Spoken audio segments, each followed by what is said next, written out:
This afternoon, the focus shifts to cyber attack, and we're going to be talking in this first panel about the likelihood of whether terrorists will resort to cyber attack at any point in the near future. We have two speakers on this first panel, Professor Tom Chen from City University and Clovis Meath-Baker from the Royal United Services Institute. So Tom's going to speak first, and welcome him up.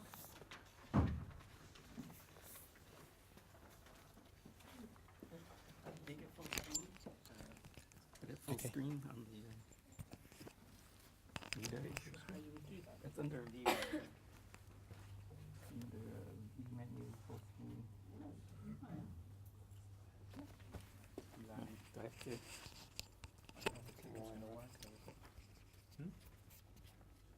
Oh, this one that works. It's PowerPoint only. You have to use the keyboard. Okay, that's fine. Do I have to wear this? Yeah, I got this great time slot right after lunch. I don't know how I how I got that. Oh, right. Let's see. Right. So this talk is about work estimating the likelihood of cyberterrorism, and a little review of some previous work. We developed a malware cost model to approach this cost-benefit argument that says that cyberterrorism is unfavorable from a cost-benefit viewpoint. And so that's a little bit of a review. Then our new work here is a hypothesis that we believe is a most likely scenario where cyberterrorism might be the most possible. And we do a calculation of likelihood combining a few factors, well, 3 factors. And then we map that somewhere. So that's the general thing. You're probably familiar with the cost-benefit argument that Giacomello put forth and others have put forth that says that, well, we don't have cyber-terrorism incidents so far, and the terrorists do use the internet that we saw this morning for various things, but they haven't done a big cyber attack. And so the big question is why? And Giacomello argued that because of the relative cost of cyber attacks, which he did some kind of hypothetical estimation of those costs, compared to what terrorists are familiar with, bombs and things, the cost of a cyber attack to accomplish the same kind of damage is much more than a regular physical attack. So he did some scenarios where he estimated the hypothetical cost of cyber attacks on things that could cause large-scale damage, such as a hydroelectric dam, which would be costing millions in US dollars, or an air traffic control system, which would also cost millions in US dollars, sorry, everything's US dollars, and compare that to traditional physical attacks, which are much less. So there's an order of magnitudes less. So it's clearly not favorable to do a cyber attack of the sophistication that you would need for large-scale damage. So that was Giacomello's paper, which was around 2004 or so. But in the meantime, in 2010, we saw the Stuxnet malware, which was the first concrete example of malware that targeted industrial control systems that could potentially cause large-scale damage. So we thought, wouldn't that be an opportunity if we looked at Stuxnet and the cost for that to revisit the cost-benefit argument? So that's what we did before. So this is still old work. We developed a malware cost model to try to explain all the costs that go into a sophisticated piece of malware like Stuxnet. Now, there are existing, the computer scientists here will know that there are existing cost models for estimating the cost of writing software. So why do we need a new cost model for malware? Why don't we use one of the existing cost models for software? Like Kokomo is a very old formula, basically. You put in the number of lines of code for the program you're trying to write, and it will give you an estimate of the cost of that in terms of person man effort. So basically, they studied a whole bunch of software projects. They did a regression on the size of the project with the cost, and then they came up with the formula that will give you, the cost for a certain size program. Now, that's for a regular Windows type of software, but malware is very different from that. And that's the reason why we need a different and new cost model. I'll just skip this one, but in many ways, malware is different from regular software.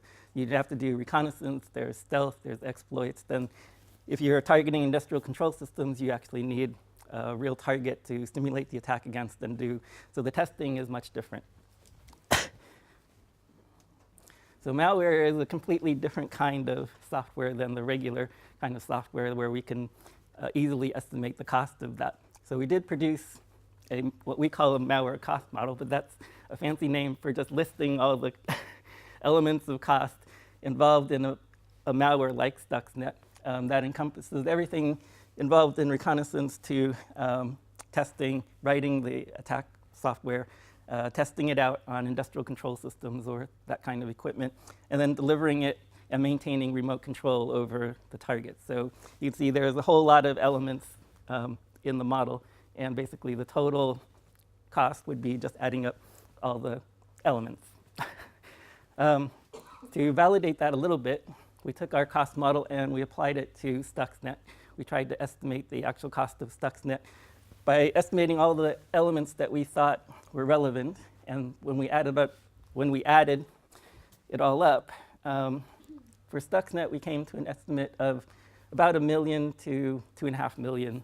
And we saw that this is fairly consistent with what was published in the literature. Symantec, for example, said it was $3 million, and the rough other estimates have come in around a few $1 million. So our cost models seem to be working okay.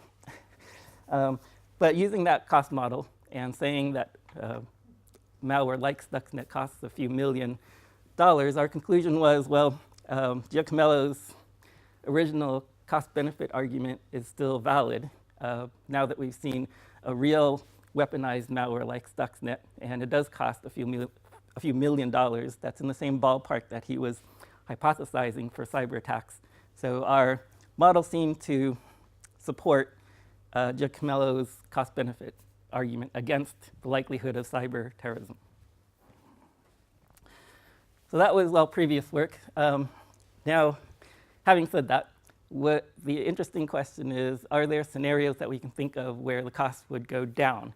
Not just down a little bit, but down drastically, because malware would be orders of magnitude more costly than physical attacks. So the cost would have to be dropping by huge drops to be competitive with physical attacks like bombs and things like that.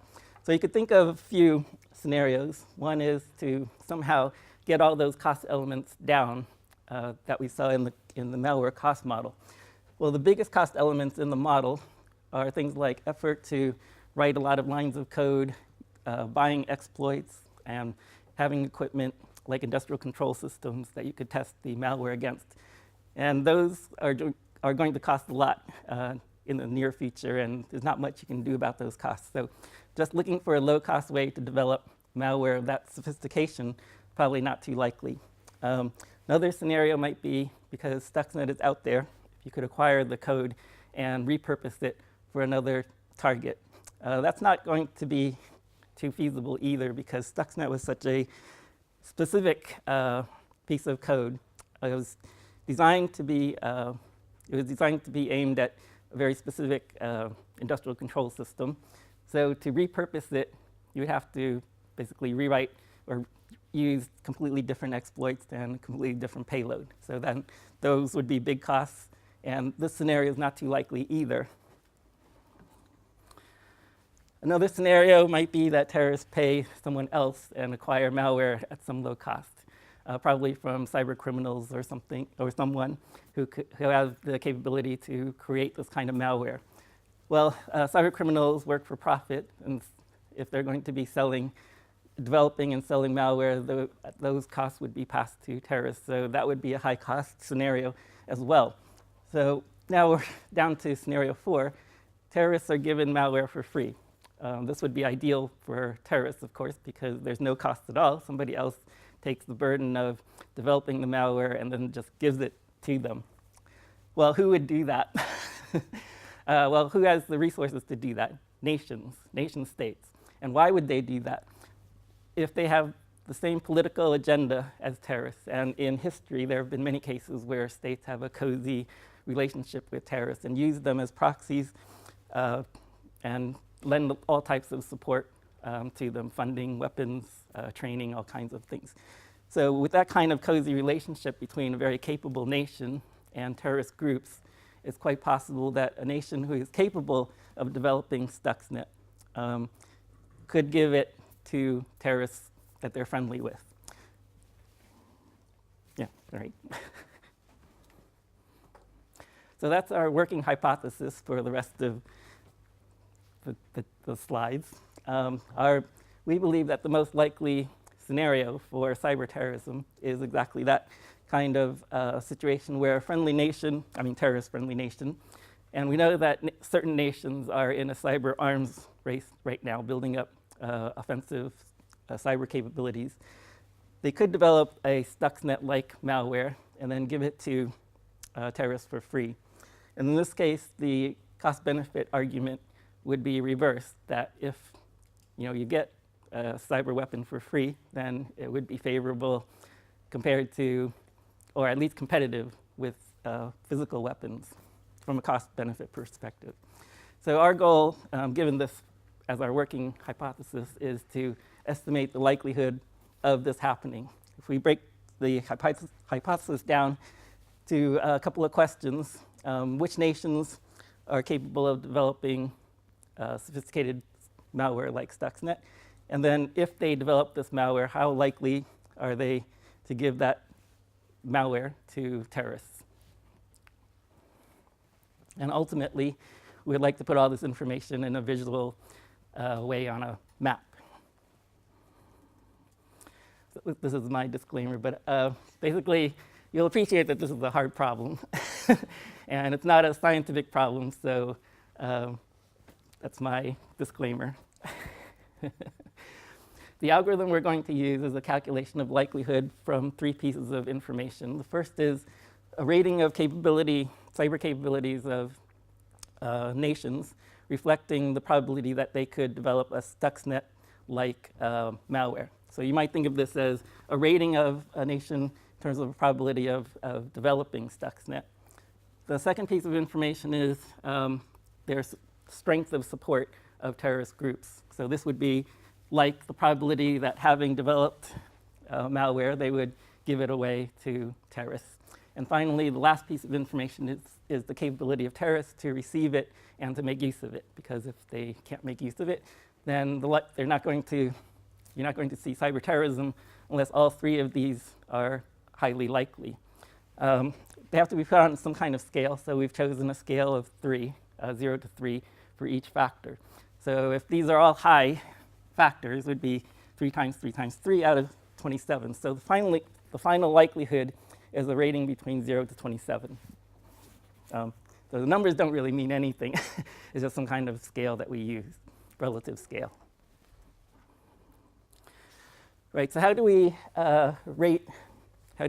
evaluate the cyber capabilities of countries? There's no scientific way to do that.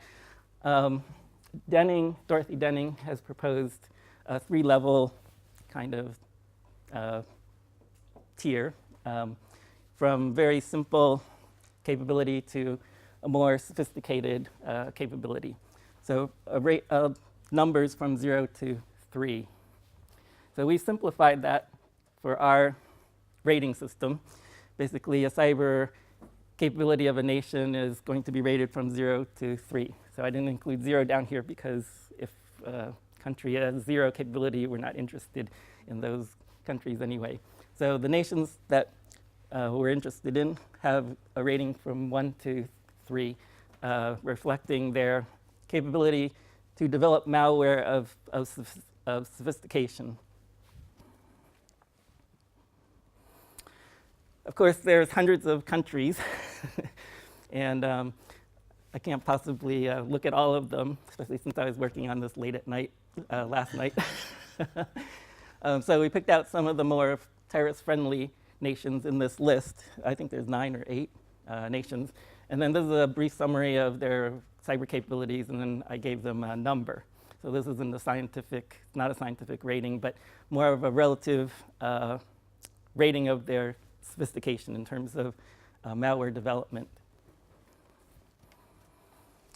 And it's easier to see things more in a color-coded way, so I assigned them different shades of blue. So these countries, very basic cyber capabilities, and Iran is one of the more interesting ones because having been hacked by Stuxnet in recent years, they've really built up their cyber capabilities, and the US considers them one of the 5 nations in the world capable of cyber warfare. So they're right up there right now in terms of capabilities. The second piece of information that we wanted to look at is the strength of support between nations and terrorists. So again, this is a made-up scale, but the scale goes from 0 to 3, increasing in the active support of terrorists. Starting from level 0, I put a 0 because this is very passive support. The state would basically tolerate terrorist activities, but not do anything to encourage or support that activity. So it's a 0 factor because even if the state had developed malware like Stuxnet, they wouldn't actively give it to terrorists. So that's a factor of 0. And up to level 3, where states are known to tightly control terrorist groups for their own political agenda. And again, looking in the literature, tried to relate states to the terrorist groups that they're friendly with and giving a rating between 0 to 3. It just happens that for this group of countries, they were either extreme in one end or the other end. There weren't that many in the middle, in fact, none in the middle. So either they were strong supporters of terrorism or they were not. It just happened, this way. It didn't would have been better to have a scale, a continuous scale, but it just happened that way. Oh, right. Oops. And finally, the last piece of information was trying to rate the cyber capabilities of terrorist groups. And again, here, it's very difficult to tell because there isn't that much information available. So we just, for this, we looked at 2 pieces of information. The Al-Qaeda computers that have been seized, for example, they found hacking tools on them, but they were very simple hacking tools and nothing very sophisticated about them. So from the seized computers, it would seem like terrorist groups don't have very much cyber capabilities. Another thing to look at was Dorothy Denning. She predicted that before you see a cyber terrorist attacks, you would see 3 pre-attack signs.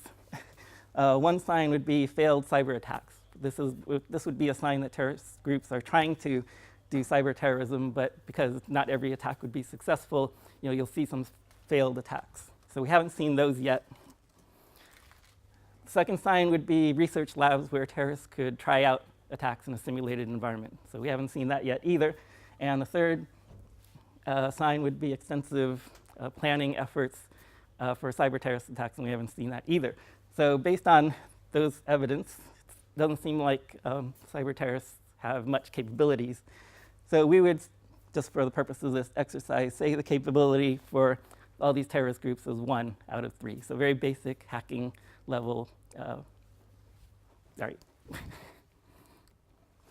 So this is what we're after. This is what I call the cyberterrorism threat likelihood map. So we started with the countries that we're looking at, and they're color-coded in shades of blue. I think that's blue. Starting from very basic capabilities to the more sophisticated capabilities over there. The links are also color-coded to represent the strength of support between the states and certain terrorist groups. I couldn't fit in hundreds of terrorist groups, so these are a selected subset of them. And finally, if you do the calculations of the likelihood of cyber terrorist attacks per each terrorist group, I color-coded going from white to red, but I didn't have to go up to red because the likelihood was so low. I only needed to go from 0 to 9 out of 27. So you could see that these are all pale shades for the terrorist groups because the likelihood is all very low, almost too low to be significant, in fact.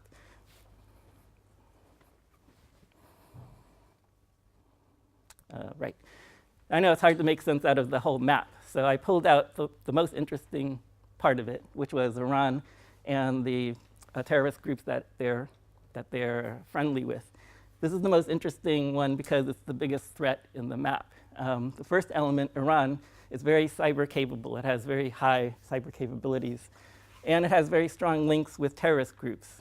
So this is the most likely scenario where malware could be developed by a country and given to terrorist groups. But the probability is still low because of the final piece of information. The terrorist groups have very basic hacking skills. So even if there was malware ready to be given to them, they couldn't do much with it anyway. So the likelihood of a cyber terrorist attack in the end is very low. But eventually, if that changes, if the capabilities of terrorist groups could change over time and be much improved, then this could be a likely scenario where cyberterrorism could arise.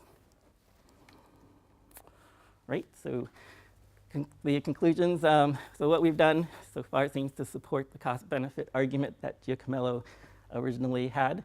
It leads us to a hypothesis where we could see a likely scenario where cyberterrorism might be possible, and we use this map to estimate that.